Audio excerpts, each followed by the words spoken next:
नरेंद्र मोदी जी कहते हैं कि वो 2024 में जीत की हैट्रिक लगाएंगे। ये वो दावा बार बार कर रहे हैं, कई अलग अलग मंचों से वो कर चुके हैं कि 2024 में हम जीत की हैट्रिक लगाएंगे। लेकिन मैं ये कहता हूं, अगर नरेंद्र मोदी जी ने, अगर देश के प्रधानमंत्री ने, उनकी सरकार ने कुछ आंकड़े अभी मैं आपके सामने रखने जा रहा हूं, और ये आंकड़े मेरे नहीं है, ये आंकड़े किसी चैनल के नहीं है, ये आंकड़े किसी पार्टी के नहीं है, ये आंकड़े एनसीआरबी के हैं। एनसीआरबी मोदी सरकार के ही आंकड़े हैं, और ये आंकड़े ये बता रहे हैं कि मोदी सरकार ने अगर इस पनौती से, पनौती मतलब ये जो फजीयत हो रही है, छीछालेदर हो रही है, आंकड़े ये बता रहे हैं कि सरकार सुरक्षा के मुद्दे पर, अपराध रोकने के मुद्दे पर फेल नजर आ रही है।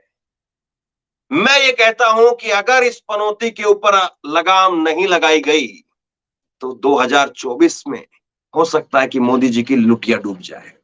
2024 से पहले मोदी जी इस पनौती से, एनसीआरबी के आंकड़ों से कैसे अपना पिंड छुटाएंगे, सवाल ये है।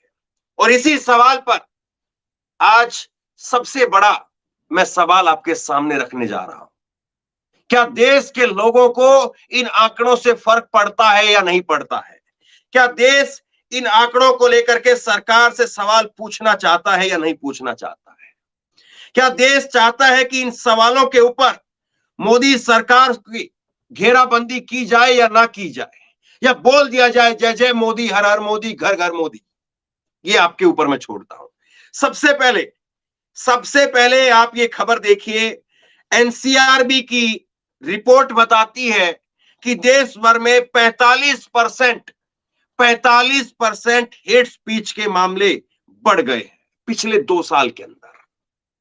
मोदी जी की गारंटी है सबका साथ सबका विकास की, लेकिन यह गारंटी एनसीआरबी के आंकड़ों में टाइटाई फिस होती हुई नजर आती है। इस खबर को आप शेयर जरूर करना, अपना टाइम निकालना, 5 मिनट 10 मिनट का टाइम निकालना, और व्यक्ति व्यक्ति तक ये खबर जो है पहुंचा देना, ताकि सरकार के ऊपर कम से कम ये तो एक प्रेशर आए कि गोदी मीडिया आज के दौर में जो नहीं बोल रहा है, जो सरकार की वाहवाही में लगा हुआ है, जो बता रहा है कि मोदी जी ने 3 राज्य जितवा दिए हैं, तो वहां तक ये खबर जरूर पहुंचे और पता चले कि साहब आज के इस दौर में भी हालत क्या है। और यही खबर आप देखते रहिए, अंग्रेजी की खबर, और इसमें से कुछ आंकड़े, चुनिंदा आंकड़े मैं आपको बताता हूं। इसमें से जो है वो आप ये देखेंगे 2021 में एनसीआरबी की रिपोर्ट अब आई है, तो 2021 के लिए एनसीआरबी की रिपोर्ट बताती है कि बच्चों के खिलाफ जो मामले थे वो बढ़ गए हैं। 2021 में बच्चों के खिलाफ मामले दर्ज हुए थे, वो 1,54,404 बच्चों को लेकर के, बच्चों के खिलाफ जो हिंसात्मक प्रवृत्ति अपनाने के मामले हो, बच्चों को चोट पहुंचाने के मामले हो, बच्चों का शोषण करने के मामले हो, इस तरह के मामले 1,54,404 मामले दर्ज किए गए थे 2021 में, और 8% ये मामले बढ़ करके हो गए 2022 में 1,62,449। और इसके बाद दूसरा आंकड़ा देखिए, एससी के खिलाफ मामले, शेड्यूल कास्ट के खिलाफ मामले, वो 2021 में थे 50,900 मोदी सरकार में, कम नहीं हुए, और वो आंकड़े बढ़ करके 2021 में हो जाते हैं 57,582, करीब करीब 7,000 मामले बढ़ गए। और इसके बाद में एसटी के खिलाफ मामले 8,802 मामले थे 2021 में, और वो मामले बढ़ करके 10,064 हो गए हैं एसटी के खिलाफ। इसके बाद अगली रिपोर्ट देखिए आप, जनसत्ता की रिपोर्ट क्या कहती है। जनसत्ता की रिपोर्ट देखिए, और जनसत्ता की रिपोर्ट कहती है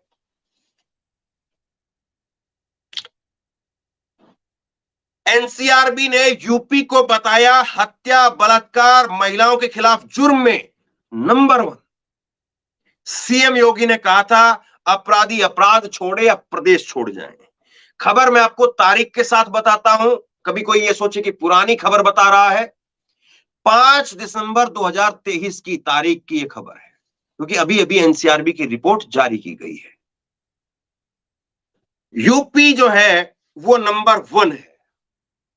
किस चीज में नंबर 1 है? फिर ध्यान से सुन लीजिए। बलात्कार, महिलाओं के खिलाफ जुर्म में, हत्या के मामलों में यूपी नंबर 1 है। हम लोग ताली बजाएंगे, ढोल पीटेंगे, सरकार की वाहवाही करेंगे कि देखो मंदिर बन रहा है, मंदिर बनवा दिया है। सरकार भी इस बात को बताएगी, खूब गिनवाएगी, गिनवाना भी चाहिए। इतने सालों का लोगों की आस्था का एक मुद्दा था, जाहिर सी बात है, कोई इसमें दो राय नहीं है, कोई दो मत नहीं है। एक लोगों का मत था, एक लोगों का दूसरा मत भी था, वो पीछे छूट गया। लेकिन क्या जिस चीज को लेकर के सरकार अपनी पीठ थपथपाती है, वो मुद्दा सरकार की जहन में कहीं पर है भी, या सरकार केवल और केवल इस मीडिया के सहारे अपनी वाहवाही, अपनी छवि चमकाने में लगी हुई है? सवाल ये है। इसके बाद दूसरी खबर वायर की, पुरानी खबर नहीं, अभी की खबर, 6 दिसंबर 2023 यानी आज की खबर। क्या है? 2022 में देश में हर दिन अपहरण के 294 से अधिक केस दर्ज हुए। सर्वाधिक मामले उत्तर प्रदेश के अंदर है। किडनैपिंग के मामले सबसे ज्यादा उत्तर प्रदेश में हो रहे हैं। एक बयान आपको याद है, उत्तर प्रदेश के मुख्यमंत्री योगी आदित्यनाथ ने कहा था हम फिल्म सिटी लेकर के आएंगे, और फिल्मों में खूब दिखाया जाता ना किडनैपिंग का मामला। मुझे लगता है फिल्म सिटी लाने की जरूरत ही नहीं है। तंज अलग जगह पर है, लेकिन ये आंकड़े करारे तमाचे की तरह से है अगर कोई समझे तो। और ये किसी भी सरकार के ऊपर एक पनौती के तरीके से है। ये आंकड़े, इससे बड़ी पनौती और कुछ नहीं हो सकती है। दूसरा, मैं आपको इसी के साथ में चाहता हूं कि एक बार आप योगी आदित्यनाथ की वो दहाड़ करके बोलने वाली वाणी, ओजस्वी वाणी सुनिए, जब वो उत्तर प्रदेश की विधानसभा में बोल रहे थे मिट्टी में मिला देंगे। लेकिन उत्तर प्रदेश तो नंबर 1 है साहब, किसको मिट्टी में मिलाया जा रहा है पता नहीं चल रहा है। मैं चाहता हूं एक बार आप योगी आदित्यनाथ की सुनिए तो सही, किस अंदाज में, किस जोश में, और जब ये लोगों के व्हाट्सएप ग्रुप पर भेजी जाती है तो लोगों को लगता है कि भाई वाह, मुख्यमंत्री हो तो ऐसा हो, भाई वाह हमारे प्रदेश में भी योगी जैसा मुख्यमंत्री हो, भाई वाह राजस्थान के लोग भी डिमांड कर रहे हैं हमारे यहां पर भी योगी हो। लेकिन आंकड़े क्या कह रहे हैं साहब? आंकड़े कह रहे हैं कि योगी जी की सरकार, डबल इंजन की सरकार, अपराध रोकने के मामले में नंबर 1 नहीं है, अपराधों के मामलों में नंबर 1 है। सुनिए जरा एक बार, मिट्टी में मिला देंगे। इसे हाउस में कह रहा हूं, इस माफिया को मिट्टी में मिला देंगे। सरकार किसकी है? फिर मैं कह देता हूं, इसे हाउस में कह रहा हूं, इस माफिया को मिट्टी में मिला देंगे। सरकार किसकी है? फिर मैं कह, ये शब्द थे योगी आदित्यनाथ महाराज जी के। कितने ऊर्जावान आदमी, सुने तो आदमी वैसे ही लगे अमेरिका छोड़ करके आदमी कहे कि लखनऊ में जाकर के अब तो फ्लैट लेना है, वहीं पे जाके बंगला लेंगे साहब, वहीं जाकर के रहेंगे। मैं बिल्कुल ये नहीं कह रहा हूं कि यूपी जो है वो बहुत खराब है, लेकिन मैं ये जरूर कह रहा हूं कि आंकड़े ये बताते हैं कि यूपी इस तरह के मामलों में खराब है, और ये मामले पलीता लगाते हैं, ये मामले पनौती बताते हैं किसी भी सरकार के लिए। आज चाहे अखिलेश यादव की सरकार होती और अखिलेश यादव की सरकार के लिए इस तरह के आंकड़े आए तो उनकी सरकार के लिए पनौती है ये। इसके बाद आगे देखिए, आप आगे देखिए, और ये खबर क्या कहती है? महाराष्ट्र में सबसे ज्यादा दंगे।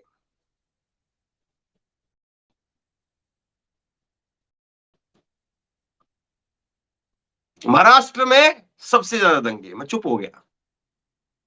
और उसके बाद उत्तर प्रदेश में किडनैपिंग नंबर 1। वर्ष 2022 में महाराष्ट्र में दंगे 8,218 मामला दर्ज हुए, और देश भर में 1,07,558 अपहरण के मामले दर्ज हुए। और अब इस खबर को डिटेल में थोड़ा सा एबीपी की खबर से स्क्रीनशॉट के जरिए समझिए।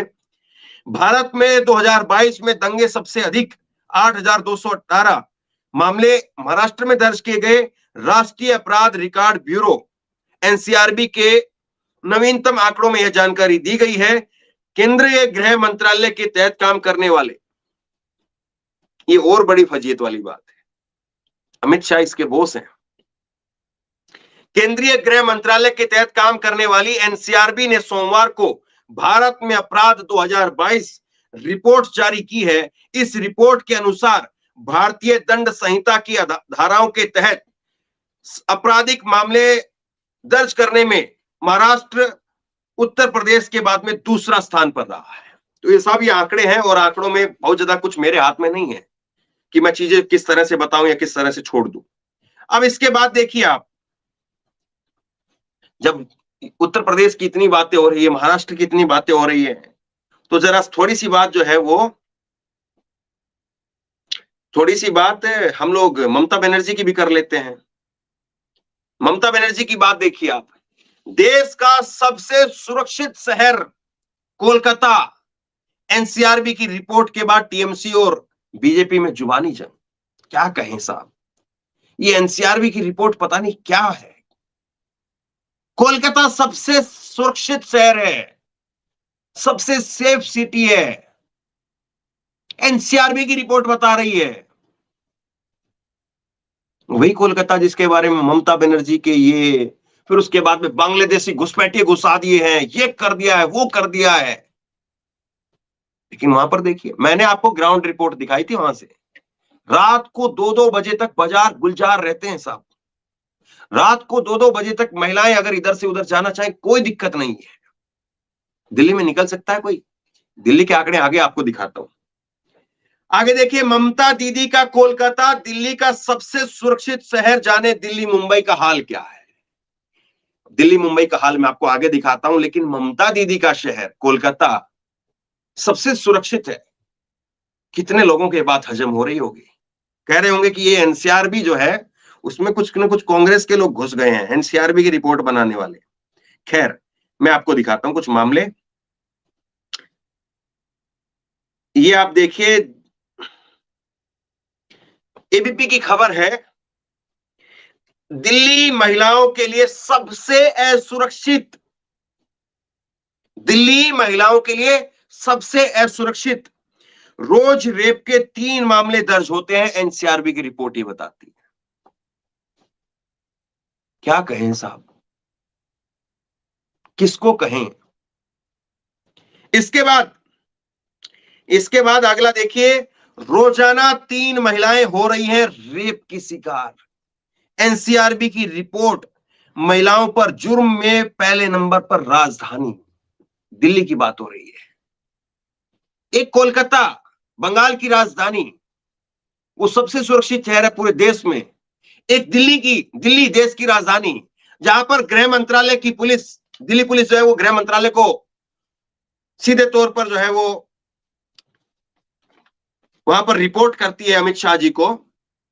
और देखिए स्थिति क्या है, अमित शाह जी को ये रिपोर्ट एनसीआरबी भी करती है और दिल्ली पुलिस भी करती है।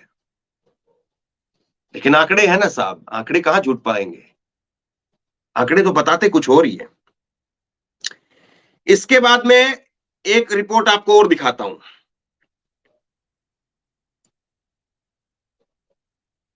आज तक की एक रिपोर्ट देखिए, अभी की ये सारी रिपोर्टें अलग अलग मैं आपको हेडलाइन के जरिए समझा रहा हूं। दिल्ली में साल 2022 में दर्ज हुए 3 लाख आपराधिक मामले।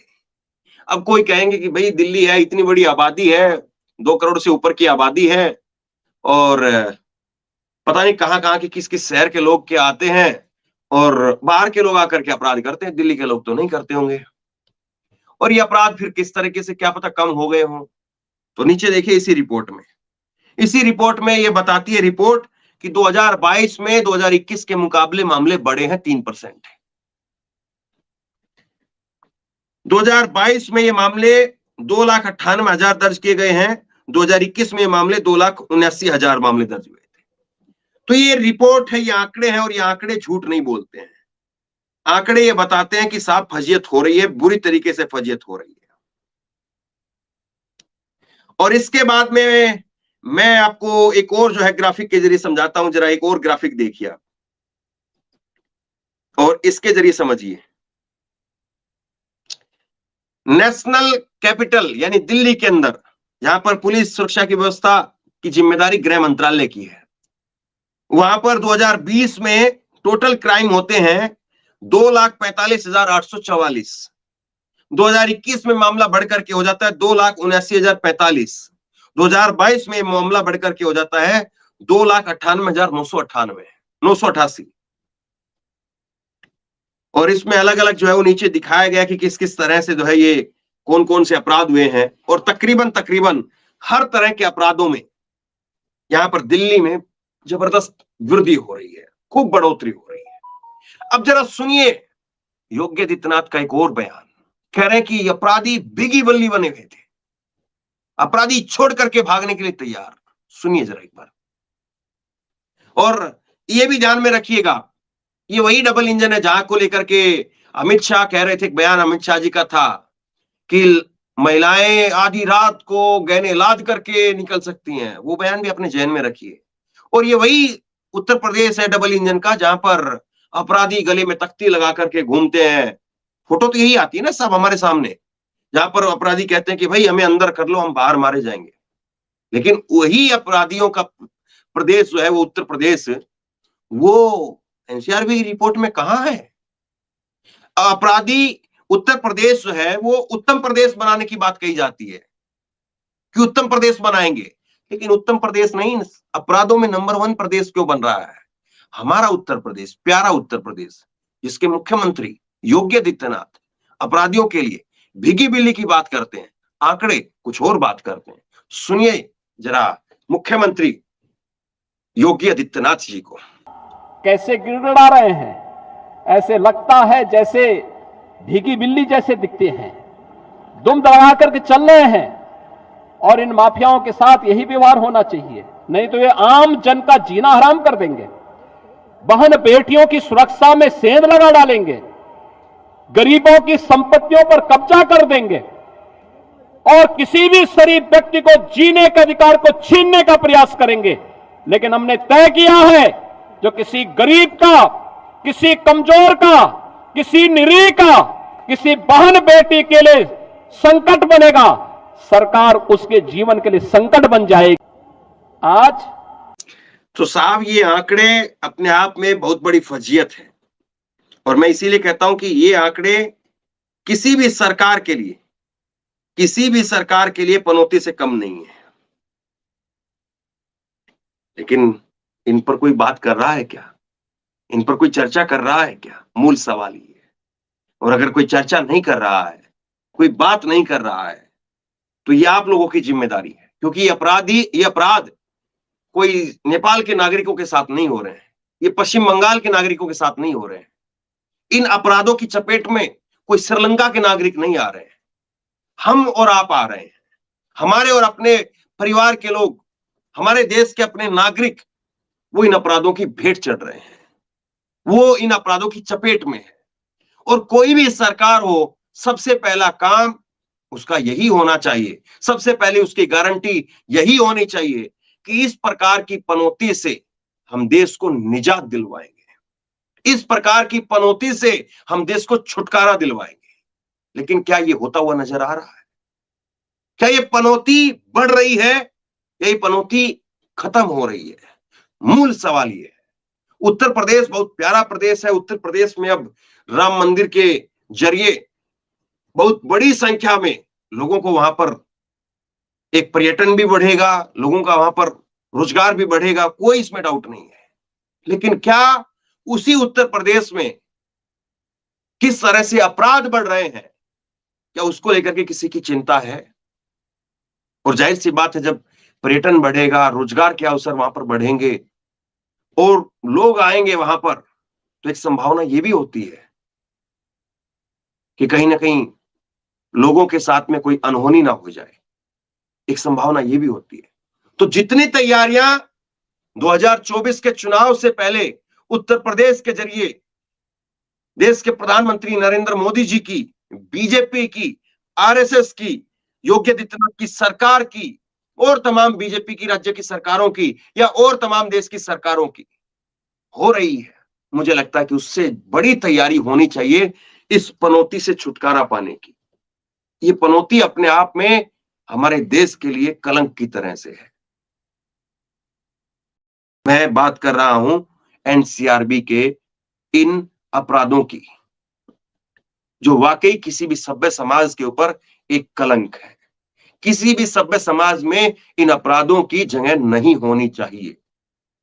हर सरकार का पहला कर्तव्य यही है कि वो इस प्रकार के अपराधों के ऊपर लगाम लगाए, देश को छुटकारा दे पाए। तो बहरहाल बहुत बड़ी खबर है और मैं आप लोगों से सिर्फ और सिर्फ यही गुजारिश कर सकता हूं कि आप इस खबर को अपना 5 मिनट का 10 मिनट का समय निकालिए, लोगों तक पहुंचाइए, क्योंकि बाकी लोग आपको खबर शायद नहीं बता पाएंगे, बाकी चैनलों पर आपको शायद ये खबर नहीं दिखेगी। इसलिए आप अपनी जिम्मेदारी समझिए। कम से कम आप इन अपराधों को रोकने के लिए, एक जागरूकता फैलाने के लिए, सरकार को आईना दिखाने के लिए आप अपनी जिम्मेदारी जरूर निभा सकते हैं। शेयर कीजिए इस खबर को, जरूर शेयर कीजिए। और आप क्या सोचते हैं नीचे कमेंट बॉक्स में लिख करके मुझे जरूर बताइए। और इसी तरह की तमाम खबरों के लिए ऑनलाइन न्यूज इंडिया को सब्सक्राइब कीजिए, साथ में जो बेल आइकन है घंटी उसको जरूर दबाइए, ताकि जैसे ही कोई खबर अपलोड करें उसकी नोटिफिकेशन सीधे सबसे पहले आपको मिल सके।